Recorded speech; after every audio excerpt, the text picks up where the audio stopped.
मुझे 11 दिन हो गए हैं और मैं इसी कमरे में बंद हूँ। मैं आपको दिखा देता हूँ।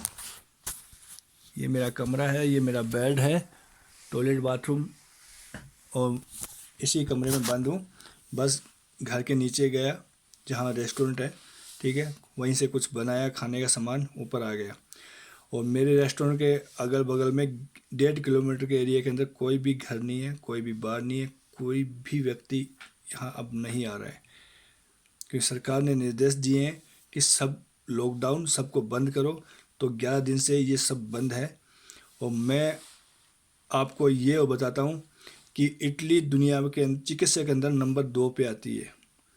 इटली ने इस महामारी के आगे अपने हाथ खड़े कर रखे हैं। सोचिए आप, इटली ने इस महामारी के आगे अपने हाथ खड़े कर रखे हैं। हम लोग बिल्कुल केयरफुल हैं।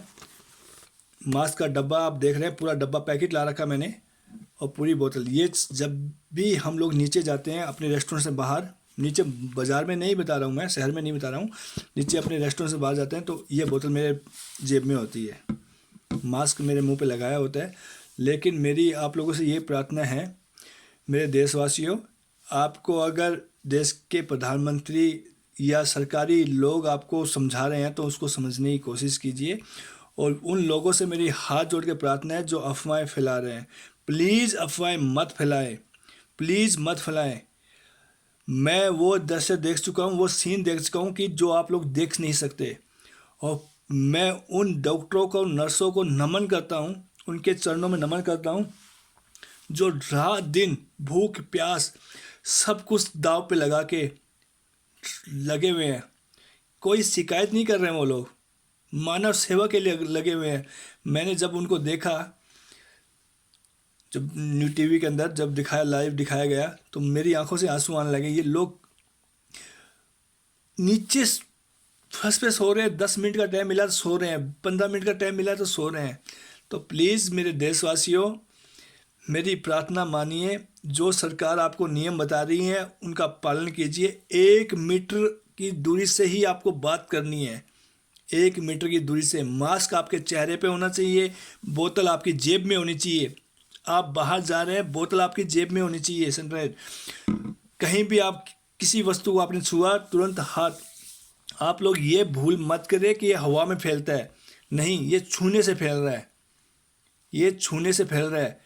ये मुंह, नाक और आँख के जरिए इंसान के शरीर के अंदर प्रवेश कर रहा है। तो मेरी आप लोगों से प्रार्थना है कि सरकार की जो भी नियम है उनका पालन कीजिए। अगर ये हिंदुस्तान में आ गया, ये मेरी आप लोग एडवाइस मान लो या चेतावनी मान लो, जो भी आपको मानना है वो मान लो। अगर ये हिंदुस्तान में आ गया फैल गया, तो मेरे देशवासियों, मैं आपको ये चैलेंज से कह रहा हूँ कि ये हिंदुस्तान में तांडव करवा देगा और लाशों का अंबार लग जाएगा। हमारे पास इतनी अच्छी चिकित्सा नहीं है। अगर किसी बंदे को डेंगू हो जाता है ना, मैं गंगानगर का रहने वाला हूँ, राशीनगर का, और अगर किसी बंदे को डेंगू हो जाता है तो उसे जयपुर या बीकानेर रेफ़र किया जाता है। डेंगू का इलाज नहीं है हमारे पास। तो मेरे भाइयों, मेरी आपसे प्रार्थना है कि मेरी विनती को सुने और अपने आप को सुरक्षित कीजिए, अपने परिवार को सुरक्षित कीजिए, क्योंकि 3 दिन तो आपको मालूम भी नहीं चलेगा कि ये आपको हो गया है। आप पूरे घर को ले डूबोगे, पूरे मोहल्ले को ले डूबोगे। तो मेरी आपसे प्रार्थना है, जो गलती इटली ने, जर्मनी ने, फ्रांस ने, स्पेन ने की है, वो आप ना करें। इन लोगों ने पहले मजाक में ले लिया और अब गले में हड्डी अटक गई हमारे। हम लोग कहीं जा नहीं पा रहे हैं। आप क्यों नहीं समझ रहे हो? फ्लाइटें बंद है, ट्रेनें बंद है, बसें बंद है, हम कहीं नहीं जा पा रहे हैं। इसलिए मैं नहीं चाहता कि आप लोगों के साथ ये चीज़ हो। समझने की कोशिश करो आप लोग। अफवाह ना फैलाएं कि प्याज खाने से ठीक हो जाएगा, 10 रुपए का झाड़ा लगा, मत कीजिए ये चीज़। अपने घर में बैठे और अपना मेडिकल इलाज खुद कीजिए। चेक कीजिए, आप अपने सांस को फैलाएं, और अगर आप 35 सेकंड या 40 सेकंड अपने सांस को रोक सकते हो तो आप बिल्कुल स्वस्थ हो। क्योंकि जिसको कोरोना वायरस हुआ ना, वो 10 सेकंड या 15 सेकंड से ज़्यादा अपने सांस को रोक नहीं पाएगा फुलाकर। तो अपने घर पे इलाज कीजिए, मास्क का यूज कीजिए, सैनिटाइजर का यूज कीजिए प्लीज़।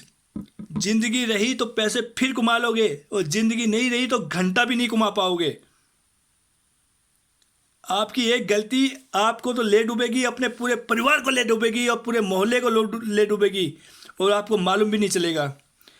तो मेरी आप लोगों से प्रार्थना है, हाथ जोड़ के प्रार्थना है कि प्लीज़ अफवाह में ध्यान मत दें, अपनी सुरक्षा कीजिए और भीड़ भाड़ बिल्कुल मत होने दीजिए।